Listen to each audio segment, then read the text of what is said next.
હથિયારો સાથે આવ્યાની વિગતો મળી રહી છે। આરોપીઓ દ્વારા હથિયારોને વોશરૂમમાં છુપાવવામાં આવ્યા હતા। કોર્ટના અધિકારીઓ દ્વારા હવે પોલીસને બોલાવવામાં આવી। સેક્ટર 7 પોલીસ ઘટના સ્થળે પહોંચીને તેમણે આરોપીને ઝડપી લીધા હોવાની માહિતી છે।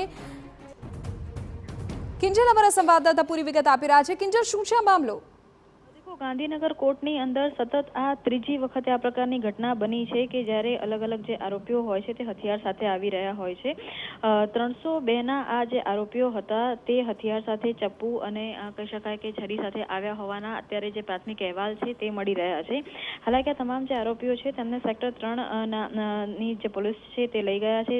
જે પ્રકારે જે ઘટના થઈ તેના કારણે કોર્ટમાં થોડા સમય માટે કહી શકાય કે દોડધામ પણ થઈ ચૂકી હતી, કેમ કે આ પ્રકારે આરોપીઓનું આવવું અને જો કોર્ટની વાત કરવામાં આવે તો ગુજરાત સિવાયની વાત કરવામાં આવે તો યુપીમાં લખનઉ કોર્ટના પણ કેટલાક કિસ્સા છે તે આવેલા છે, દિલ્હી કોર્ટના પણ કેટલાક કિસ્સા આવેલા છે। તેના માટે હાઈકોર્ટે તથા સુપ્રીમ કોર્ટનું એક કડક વલણ જે કોર્ટોનીમાં સુરક્ષાને લઈને છે।